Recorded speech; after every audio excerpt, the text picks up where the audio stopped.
Hello indie game fans, here are more indie game deals with quite the unique selection here, if I do say so myself, with prices decreasing as the video goes on, beginning with Taur, a cleverly named game since you are building out and upgrading a giant tower and its defenses in order to fend off waves of enemies. This action strategy title is perhaps Vampire Survivors before Vampire Survivors was cool, since there are really an impressive number of enemies, and while you're not moving your character around and your base is stationary, the satisfaction of destroying masses of enemies is still great. There's an upgrade tree, different weapons, abilities, and even your main prime cannon weapon, all with a good visual style as well.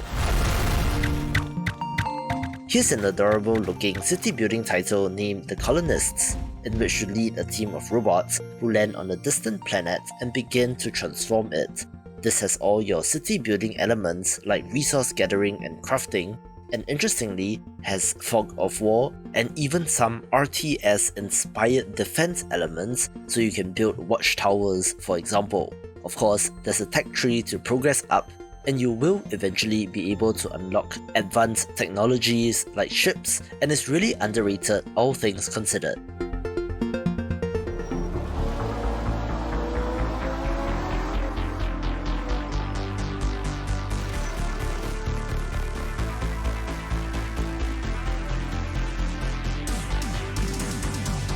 I absolutely love this game, even though I'm not really a car person, in which the art style of Art of Rally is simply gorgeous as you race through these beautiful landscapes.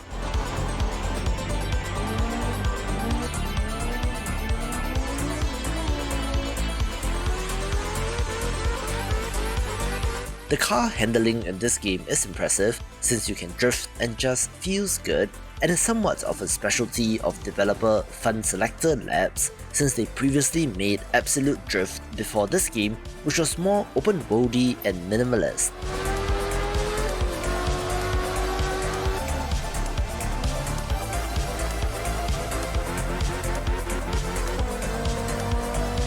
Apparently, racing games are their passion, with their next title being a minimalist racing management sim named Golden Lap, in which you play as the racing team manager, so it is different but kind of in the same ballpark.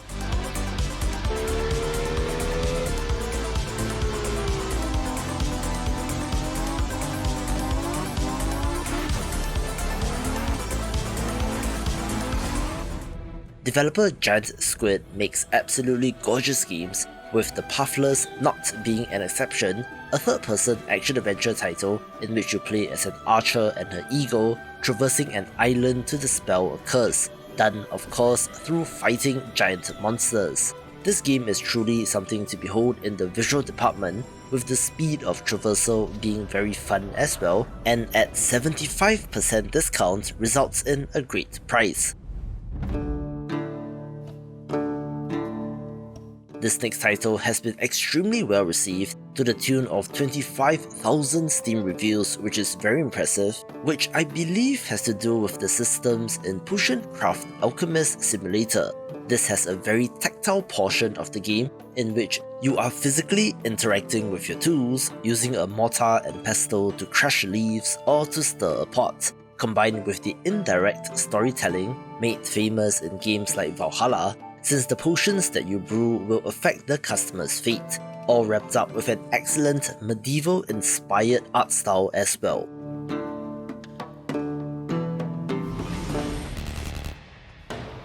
If you love turn-based Japanese-style RPGs like me, do give Jack Move a go if you have not, a gritty cyberpunk title about a girl searching for her father. It is neat and looks cool, although do note that it will be a single character versus multiple enemies and is worth a try at 60% off. Congratulations, human. We have put your mind in a robot body. What's that? You think you know how to fight robots? Okay, someone please explain the popularity of Clone Drone in the Danger Zone to me, since this has 25,000 Steam reviews and an overwhelmingly positive rating, in which I remember playing this back in early access and thought that it was good, but didn't expect it to be as popular as it is. You are a human mind in a robot body who has been entered into a gladiatorial tournament, facing off against increasingly difficult waves of enemies and can get upgraded in between fights roguelite style. When you die, the game resets and you start over, facing off against new enemies and getting different upgrades, being a solid entry and is 60% off as well.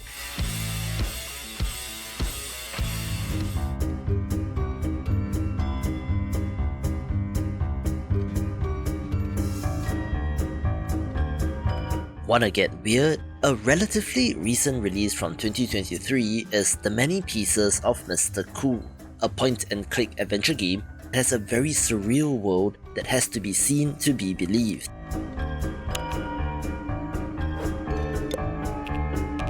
For one, you play as Mr. Cool, who has been separated into 3 pieces in head, torso and legs, doing adventure game stuff like pushing buttons and interacting with objects to get to the next area. There are weird eyeball creatures, that weird chicken thing and more, being one of the most beautifully animated games and is for fans of the genre.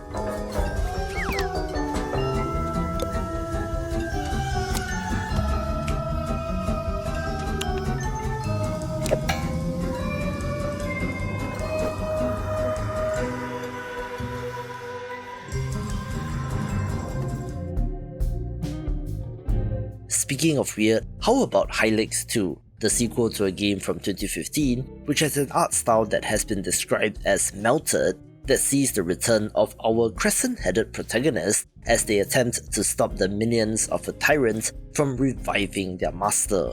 Of course, this game is all art style, which was made from 3D scanned clay models and pixel art, as well as use of stop-motion animation, making this look and feel like one of the most unique titles. In addition to exploration and turn-based combat, you essentially have a JRPG airship to explore the world, and even has optional side content like a platformer and a first-person dungeon crawler for some reason, making it surreal, weird and very obscure, and is one example of why I love indie games. And if you do as well, do yourself a favour and pick this up.